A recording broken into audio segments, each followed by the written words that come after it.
Наши гости во ова издание на емисијата Инфорегион се Христијан Дименски, Сара Трајковска, Мате Мирчевски и нивниот тренер Владко Попантовски, членови на спортско-качувачкиот клуб Златоврв од Прилеп.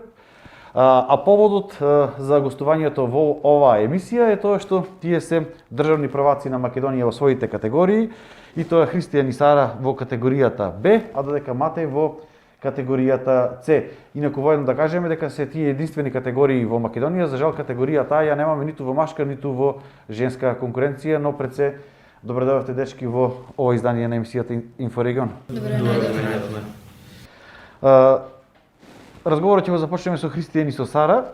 Како што знаеме, спортското качување се дели во три дисциплини: болдеринг, тежинско и брзинско. Па ајде по некој збор да ја запознаеме публиката и гледачите на оваа емисија кои што не се запознати доволно со овој спорт. Што значат овие три дисциплини? Која е најтешка, која вас најмногу ви се допаѓа? Добро, да започнеме со болдерингот. Болдерингот е таква дисциплина каде што карпата е пониска, под 6 метри, а најчесто во салите до 4,5 метри. Не носиме ниту појас, ниту пак јаже. И што се е потребно за болдерингот? Значи болдерингот физичка, психичка подготвеност, што е повеќе? Па болдерингот е повеќе како дисциплина каде што е потребна е техниката, но исто така и силата, и тука се некои поинтересни движења, скокови. И во салите, секоја сала потребна да има мека површина, каде што качувачот, доколку би паднал, да не би се повредил, а доколку качуваме надвор, треба да носиме крешпеди, тоа се како душеци, кои што ги ставаме под карпата, во случај качувачот да падне. Каде се вежбавте за болдерингот? Болдерингот ние вежбаме во гимназијата Мирче Ацев, а надвор од тоа вежбаме во на предела Камена баба. Освен болдерингот, и ги имаме уште другите две дисциплини во качувањето, тоа е тежинско и брзинско. Што е тежинско, што е брзинско и пошто тие се разликуваат во однос на болдерингот како категорија? Тежинското е дисциплина каде што ние качуваме со јаже, исто така потребно, освен јаже не е потребно да имаме и појас. Јажето го заврзуваме на појасот, но исто така секој качувач треба да има и свој партнер, и партнеро е долу, додека качувачот оди нагоре, тој го сигурува во случај качувачот да падне. Тој со посебна алатка го затегнува јажето за качувачот да не се повреди. Качувачот качува нагоре и јажето го копчува во карабинери, кои што се дел од нашата опрема за тежинско качување. И можам да кажам дека мене ова дисциплина ми е како најдрага од сите три, затоа што карпите се високи и самото чувство кога да си искачиш на толкава висина за мене е фасцинирачко. На кои локалитети го исто така на Камена баба и на Штавица. И Демир Капија. Да. Брзинското? Брзинското... Целта е да се стигне побрзо до врвот на карпата? Да, целта е да се стигне побрзо. Карпата е висока 15 метри. За разлика од болдерингот и тежинското, брзинското може само да се изведува на вештачка карпа, на веќе една стандардна насока, која што се качува на секаде во светот, и таа е стандардната насока. И има многу добри рекорди за таа насока, кај мажите 5 секунди 200, а кај жените е 6 секунди и 9 стотинки. За цело време имаш и јаже кој што те држи во случај да да паднеш? јажето автоматски горе и во случај да паднеш, полека слегуваш надолу. И ова е како дисциплина каде што ние не можеме да си ја дозволиме тука. Немаме доволни услови за оваа карпа. Изминатава 2021 година, исто како 2020, беше една година на пандемија. 2 години целата планета се наоѓа и функционира под едни тешки специфични околности, сите сфери од општественото живење, помеѓу кои и спортот. Со кои предизвици вие се соочивте изминатава година и сепак успеавте да бидете и државни прваци на Македонија, иако знаеме дека и салата во гимназија моментално е стопирана поради реконструкцијата на школото, но и самите услови во кои што функционираме во пандемија. Се разбира дека пандемијата на сите ни беше нешто ново и сите бевме малку исплашени од неа, се разбира, но мислам имавме желба да постигнеме и секој сончев ден ние пробувавме да го искористиме и да појдеме во планина за таму да тренираме на природна карпа. Добро, кои медали ги освоивте за овој изминат период? Во изминатава година освоивме доста медали. Имавме 6 надпревари. На првиот надпревар освоив бронзен медал, на вториот освоив сребрен, а на останатите 4 освоив златен медал и на последниот Надпревар бев прогласена за победник на Лигата на спортско качување тежинско и болтер во категорија Б женски. Се надпреварувавте во Македонија или имавте надпревари и надвор? Оваа година јас имав таа чест да учествувам на младинското првенство во Воронеж, Русија, каде што стекнав големо искуство, дознав многу нови нешта и се дружев со многу деца. Искуството што може да ни го пренесеш од таму, како функционираме ние во овој спорт, како функционира останатиот свет? Многу е поразлично, тој надпревар беше многу поразличен од државните надпревари овде во Македонија и се надевам дека ќе имам шанса уште многу пати да учествувам на такви надпревари. Мате, ти, како што кажеме, си државен првак во категоријата С. Спомнавме дека има 3 дисциплини, во кои дисциплини ти се надпреваруваш? Јас се надпреварувам во 2 дисциплини, тоа се тежинско и болдер. Што можеш да не кажеш повеќе за тие дисциплини? Која те привлекува повеќе? Зошто е тоа така? Мене ме привлекува повеќе ме привлекуваат двете дисциплини, не можам да издвојам. Двете ми се убави, двете си имаат посебни убавини и двете ги сакам. Дали спортското качување може да се класифицира како некој вид на екстремен опасен спорт или само тоа така делува визуелно? Па да речеме може до негде да се класифицира за опасен спорт, бидејќи има многу грешки што може да се направат.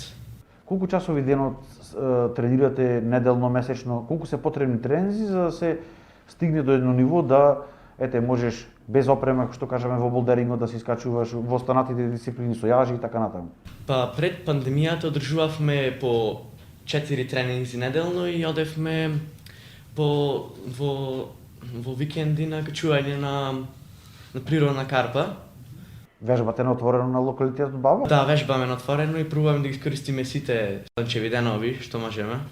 Оти времето почнали да заладува и Немате доволно услови за вежбање. Како што ги прашав и Сара и Христијан, се наоѓаме за време на пандемија каде што цел свет буквално тешко функционира. Тоа е особено ги погоди спортистите. Како вие функционирате во едни вакви услови? Кои за тебе беа најголемите предизвици за изминатава година? А сепак да бидеш државен првак. Најголемите предизвици беа да се тренира, бидејќи ни беше затворена салата во гимназијата Мирче Ацев и пробувавме едноставно секој ден со труд, со напор да вежбаме, за да застигнеме до овде што сме стигнати. На кои надпревари ти се надпреваруваш во текот на изминатава година и што освои? Се надпреварував на државното првенство на болдер, освоив прво место на државниот надпревар и пред пандемија учествував на Балканското првенство во Грција, освоив 4-то место. Во која дисциплина? Во болдер. Тука со нас е тренерот Владко Попантовски. Господин Натовски, кажете ни, колку е спорт е популарен кај младите? Колку членови брои спортско-качувачкиот клуб Златовар во Прилеп? Реално не многу, популарен, сепак таму со тек на време, станува се популарен и популарен. Ние нашиот клуб, брои негде таму, мислам, надпреварувачи што се, брои негде таму околу 10. За разлика да имаме некои помали членови што реално и да само така, не се уште не исполнува старосна граница за да одат по надпревари. Така да со тек на време мислам дека ќе биде доста популарен спорт, така да ризикот за настанување на несреќи е доста смален, минимален, сепак таму треба многу внимавање. Сите овие пехари што може да ги видиме тука на бирото околу нас, доволно кажуваат за самиот спортско-качувачки клуб Златооров и која е неговата големина на ниво на држава. Да, со оглед на нашите можности што ни ги нуди самиот клуб, сепак сме релативно нов клуб и баш като самите услови што се кај нас во држава и баш като ковид, пандемијата. Така да има солидни резултати, а и со оглед на членовите кои што реално членуваат за годините кои што веќе го вежбаат овој спорт, имаме многу солидни резултати. Така да значи мислам дека со вакво темпо, ако продолжам, ќе видам значи доста добри качувачи. Го прашува имате дали овој спорт е опасен или само така изгледа кога гледаш како се качувате по карпи, по вештачки карпи и така натаму? Реално, значи секој спорт си има значи свои там значи ризици, така да значи овде овој спорт значи со големо внимание, со голема грижа, значи на ризиците се сведени на минимум, така да се случуваат грешки, значи секаде се случуваат грешки, така да и во овој спорт. Повреди, значи во сите спортови се случуваат, така да и во овој, али ризикот е само така очевиден, али не е и реален. Дали е скап спорт и кој се може да се занимава со него? Реално не е многу скап спорт, значи зависи од дисциплината. Реално најевтина дисциплина е болдерингот. Заради тоа што там значи нема потреба од купување јажиња, појаси, карабинери и други значи дополнителни алатки. Значи само креш, пат, патики и магнезиум, реално и жилба. Инаку другите значи спортови тежинското и брзинско, значи што се значи бара дополнително, значи опрема, така да значи тие се минимум како дисциплини се малку поскапи. Така да значи не е многу скап спорт, ама значи сепак може да се вброи во еден од поскапите. Дали во моментов има уписи, дали некој кој што сака, еве после оваа емисија како ќе изгледа, може да дојде кај вас да се запише и да биде дел од спортско-кажувачки клуб Златовар? Да, може да биде значи дел, може да се запише, само значи сега моментално значи да самите значи членови спомнаа дека имаме пречка со самото реновирање на гимназијата. Значи моментално таа сала значи ние во мирување, значи немаме кај да тренираме и сепак таа значи овој период и не се тренира ради тоа што е многу ладно. Значи оти сепак таа значи самите фајчаришта се груви и има значи болка во самите раце. Дали има старосна граница, некаков лимит од до кој се може да се занимава со овој спорт? Па реално значи нема некоја старосна граница, значи али сепак таму значи дете од што знам 10-12 години значи може да почне слободно да качува и сепак таму старосната граница е реално дури го служи здравје и дури има волја. Што се е потребно кај нас за уште поголема популаризација кај овој спорт кај вашите врсници, кај младите? Сега сметам дека најмногу ни треба карпа за тежинско качување, каде што ние ќе можеме да тренираме, исто така карпата да има добри димензии за да може да се одржи еден надпревар на неа. И исто така и нови деца да гледа како тренираме на таја и да добиваат и тие желба да почнат тренираат со нас. Дали моментално во Македонија има некаде вакви услови во некој град, во некој клуб? Да, најмногу услови има во Скопје, таму има добра карпа за одржување на надпреварни и за тренирање. Кај нас мате се одржуваше еден надпревар Крале Марко Болдер фестивал. Што се случи со него? Дали се паузира за време на пандемијава, се прекина или ќе продолжи понатаму? За време на пандемијата се паузира веќе 2 години. Би требало да се продолжи. Тоа е како традиција и би требало да се продолжи со например после пандемијата, кога ќе се смири ситуацијата. Владко, како понатаму да се популаризира овој спорт? Еве Сара спомна дека потребна е карпа, освен таа карпа дали е потребна и друга некаква помош од страна на државните институции за популаризација и за помош на овој спорт, за негов поголем развој? Па да, треба. Значи сепак таму значи колку повеќе се учествува значи на надпревари, толку повеќе се популаризира. Сепак таму медиумите се идеален начин за популаризација на овој спорт. И сепак таму колку повеќе луѓе се занимаваат со спортот, значи толку поголема популарност. Сепак таму значи добро дојдено е помош, значи секаква значи помош. Најмногу значи сега ни треба карпа. Оти реално значи што дека значи ние го имаме болдерот, значи болдер салата во гимназија која не е достапна. Значи без разлика дали значи го имаме или го немаме, значи кога не можеш да го користиш, значи џабе. Така да значи да се направи значи карпа која што би била значи 24/7 достапна, значи е најголема донација и најпотребно сега за сега моментално значи во Како медиуми овој спорт го следим за долги години, таа карпа се ветува буквално од сите градоначалници, политичари кои што ќе дојдат на власт.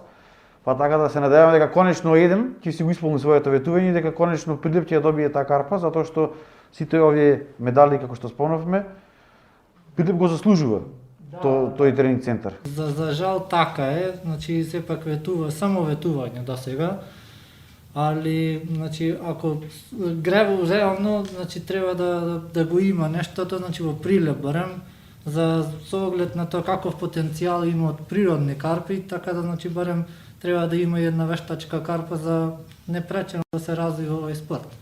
Оти стварно, значи, кај што пример е во Скопје нема никаков природен потенцијал, а сепак има карпи, има сали, има се и се што.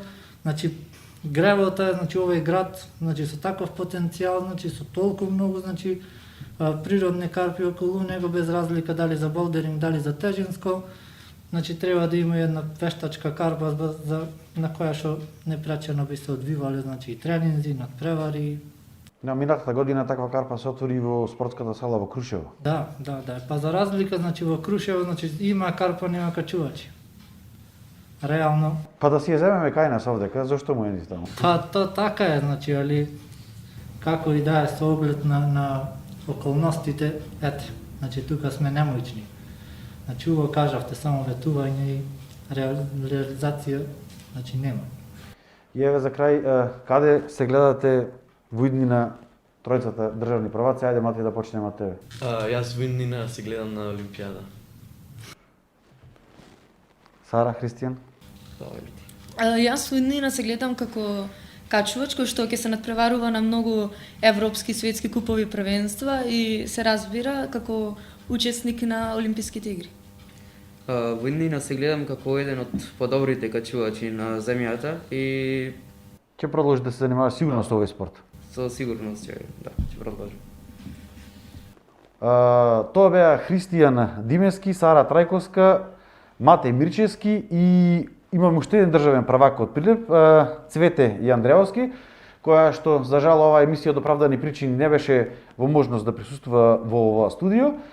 И да се надеваме дека државата конечно ќе си го исполни своето ветување, Прилеп да добие еден ваков тренинг центар и на таква вештачка карпа, каде што овие дечки ќе може да вежбаат и да постигнуваат уште подобри резултати, не само на државно ниво, него своето знаење и умешност да го пренесат и на меѓународните надпревари.